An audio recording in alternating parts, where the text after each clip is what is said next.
வணக்கம். இது ஐபிசி தமிழின் இன்றைய மதிய செய்திகள். முதலில் தலைப்புச் செய்திகள். ஸ்ரீலங்கா ராணுவத்திற்கு புதிய ராணுவ தளபதியிடமிருந்து பறந்த உத்தரவு. யாழ் போதனா வைத்தியசாலையின் ஊழல் தொடர்பில் பணிப்பாளர் சத்தியமூர்த்தியின் கருத்து. முன்னாள் நாடாளுமன்ற உறுப்பினர் JRP சூரியபெரும காலமானார். விரைவில் நாடாளுமன்றம் செல்லவுள்ள சுமந்திரன், கேள்விக்குறியாக உள்ள ஸ்ரீதரனின் பதவி. காலநிலையில் ஏற்படவுள்ள மாற்றம். மார்ச் இறுதியில் தேர்தல் உறுதிப்படுத்தியது அரசு. அனுரவால் நாட்டை தூய்மைப்படுத்த முடியுமா? உள்ளூர் வகை அரிசி எம்மிடம் தாராளமாக இருக்கின்றது. சற்று முன்னர் CIDயில் முன்னிலையான யோசித விமலுக்கு அழைப்பு விடுத்துள்ள FCCID. தொடர்பான விரிவான செய்திகள். சட்டவிரோத போதைப்பொருள் தொடர்பான புலனாய்வு நடவடிக்கைகளை அதிகரிக்குமாறு ராணுவ தளபதி லெப்டினன்ட் ஜெனரல் லசந்த ரொட்ரிகோ பாதுகாப்பு படை தளபதிகள் உட்பட அனைத்து தரப்பினர்களுக்கும் அறிவுறுத்தியுள்ளதாக ஸ்ரீலங்கா ராணுவம் தெரிவித்துள்ளது. கடந்த வருடம் ராணுவத்தின் புலனாய்வு பிரிவினரால் சேகரிக்கப்பட்ட தகவலின் பிரகாரம் காவல்துறையினர் மற்றும் காவல்துறை விசேட அதிரடி படையினருடன் இணைந்து மேற்கொள்ளப்பட்ட சுற்றி வளைப்பின் போது சட்டவிரோத போதைப்பொருள் கடத்தலில் ஈடுபட்ட 451 சந்தேக நபர்கள் கைது செய்யப்பட்டுள்ளனர். இராணுவத்தினரால் மேற்கொள்ளப்பட்ட சுற்றி வளைப்பின் போது 3570 கிலோ கஞ்சா, 1040 கிலோ கேரள கஞ்சா, சுமார் 11 கிலோ ஐஸ் மற்றும் 61 கிலோ ஹெரோயின் கைப்பற்றப்பட்டுள்ளன.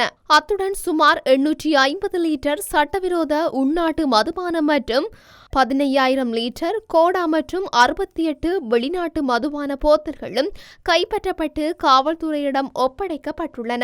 சட்டவிரோதமான முறையில் நாட்டுக்குள் கொண்டுவரப்பட்ட சுமார் 7,340 கிலோ பீடி இலைகளும் கைப்பற்றப்பட்டன. இராணுவத்தினரால் சேகரிக்கப்பட்ட புலனாய்வு தகவலின்படி காவல்துறையினரும் விசேட அதிரடி படையினரும் இணைந்து மேற்கொண்ட சுற்றி வளைப்பின் போது கொட்டாஞ்சேனை, மாளிகாவத்தை, கொள்ளுப்பிட்டி, நீர்கொழும்பு மற்றும் வெள்ளவீதிய பிரதேசங்களில் சுமார் 1,70,000 சட்டவிரோத சிகரெட்டுகள் கைப்பற்றப்பட்டுள்ளன. மேலும் யாழ, காப்புக்காடு, உடவல பிரதேசங்களில் கிட்டத்தட்ட 3,459 கிலோகிராம் கஞ்சாவும் 4,40,000 கஞ்சா செடிகளும் கைப்பற்றப்பட்டுள்ளன. குற்றம் செய்யாமல் குற்றம் சாட்டப்படுவதால் அண்மை காலங்களில் பணியாற்றுவதில் சலிப்புத்தன்மை ஏற்பட்டுள்ளதாக யாழ்ப்பாணம் போதனா வைத்தியசாலை பணிப்பாளர் சத்தியமூர்த்தி தெரிவித்துள்ளார். IBC தமிழ் ஊடகத்தில் இடம்பெற்ற நேர்காணல் ஒன்றில் கலந்து கொண்டு கருத்து தெரிவிக்கும் போதே அவர் இவ்வாறு குறிப்பிட்டுள்ளார். உங்கள் மீது பல ஊழல் குற்றச்சாட்டுகள் முன்வைக்கப்படுகின்ற போது நீங்கள் அது தொடர்பில் எந்த ஒரு கருத்தையும் முன்வைக்கவில்லை என எழுப்பப்பட்ட கேள்விக்கு தான் வாய் திறந்தாலே ஊழல் என்று சொல்வதாகவும் எதிர்வரும் நாட்களில் படிப்படியாக அதனை பொய் என்று நிரூபிப்பேன் என்றும் அவர் இதன்போது குறிப்பிட்டுள்ளார்.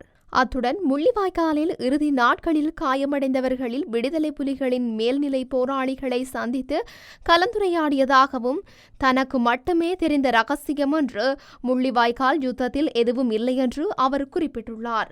முள்ளிவாய்க்காலில் இறுதி 3 நாட்கள் தனது வாழ்நாளில் மறக்க முடியாத வடு என யாழ்ப்பாணம் போதனா வைத்தியசாலையின் பணிப்பாளர் தெரிவித்துள்ளார். முன்னாள் நாடாளுமன்ற உறுப்பினர் JRP சூரியபெரும காலமானார். மூத்த அரசியல்வாதியும் ஸ்ரீலங்கா சுதந்திர கட்சியின் முன்னாள் நாடாளுமன்ற உறுப்பினருமான இவர் நேற்றைய தினம் காலமானார்.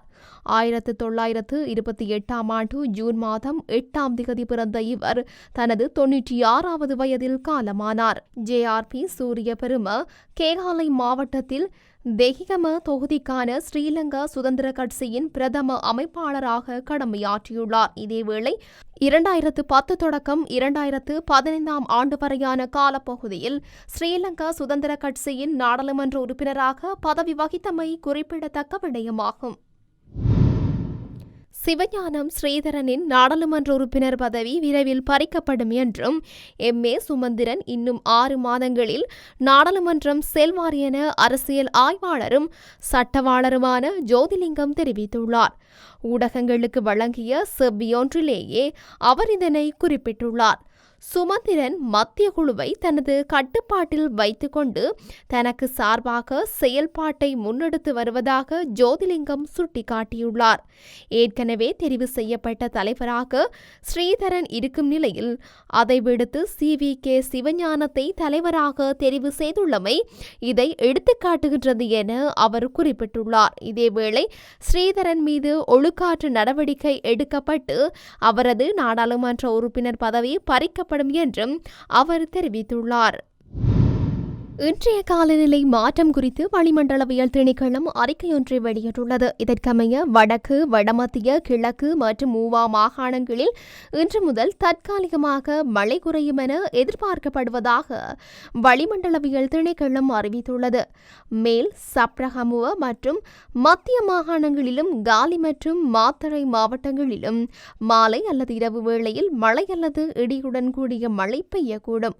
ஊவா மாகாணத்திலும் அம்பாறை மற்றும் ஹம்பாந்தோட்டை மாவட்டங்களிலும் பல தடவைகள் மழை பெய்யக்கூடும் என அந்த திணைக்களம் குறிப்பிட்டுள்ளது.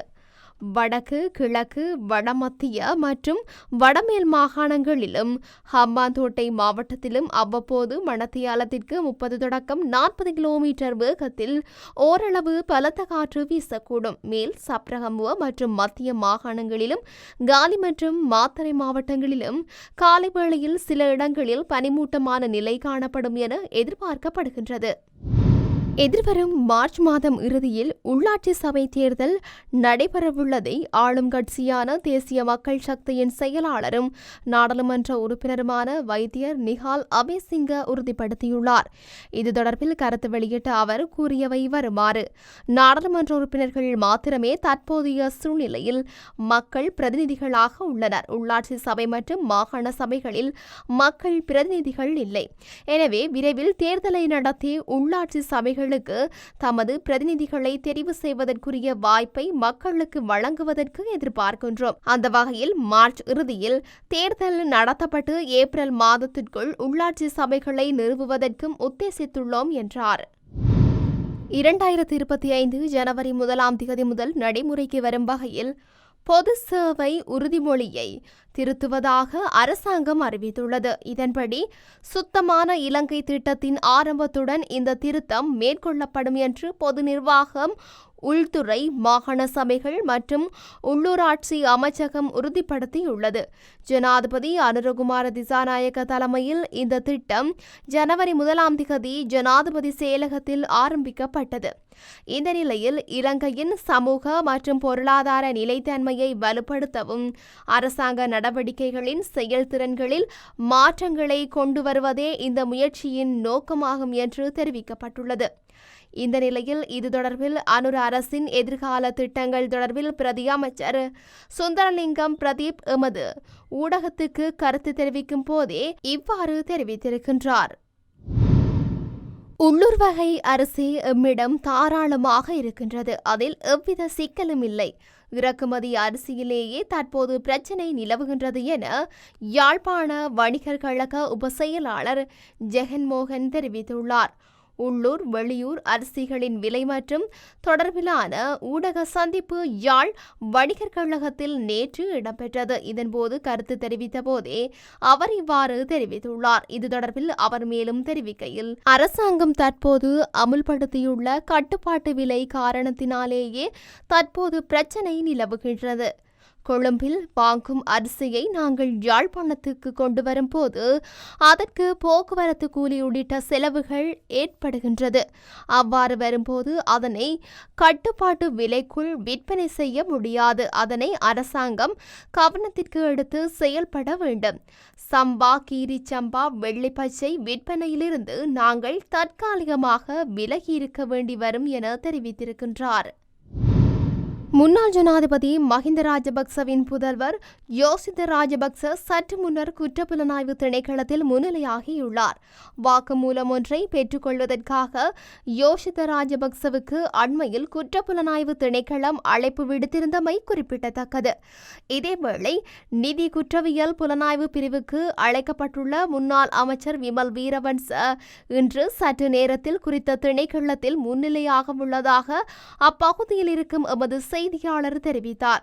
முன்னாள் ஜனாதிபதி மஹிந்த ராஜபக்சவின் புதல்வர் யோஷித ராஜபக்ச இன்று குற்றப்புலனாய்வு திணைக்களத்தில் முன்னிலையாக உள்ளார். அண்மையில் யோஷிதவுக்கு திணைக்களம் விடுத்துள்ள அறிவித்தலுக்கு அமைய முன்னிலையாக உள்ளார். கதிர்காமம் பகுதியில் உள்ள அரச காணியின் உரிமை தொடர்பான வாக்குமூலம் பெற்றுக்கொள்வதற்காக இன்று ஆஜராகுமாறு யோஷித ராஜபக்சவுக்கு அறிவிக்கப்பட்டுள்ளது. அத்துடன் முன்னாள் ஜனாதிபதி மஹிந்த ராஜபக்சவின் முன்னாள் பிரதம பாதுகாப்பு அதிகாரியான மேஜர் நெவில் வர்ணியாராச்சியிடம் கடந்த வெள்ளிக்கிழமை குற்றப்புலனாய்வு பிரிவினர் சுமார் 4 மணித்தியாலங்கள் வாக்குமூலம் பெற்றிருந்தனர். இதேவேளை முன்னாள் அமைச்சர் விமல் வீரவன்சவும் இன்று நிதி குற்றப்புலனாய்வு பிரிவில் முன்னிலையாக உள்ளார். முன்னாள் அமைச்சர் பெசில் ராஜபக்ச நிதியமைச்சராக இருந்த காலத்தில் இடம்பெற்ற முறைகேடு தொடர்பில் முறைப்பாடு செய்ய அவர் திணைக்களத்திற்கு அழைக்கப்பட்டுள்ளமை குறிப்பிடத்தக்கது. இத்துடன் இன்றைய மதிய செய்திகள் நிறைவடைகின்றன. தொடர்ந்தும் செய்திகளை அறிந்து கொள்ள IBC தமிழ் நியூஸ் என்ற எமது யூடியூப் பக்கத்தினூடாக இணைந்திருங்கள். நன்றி.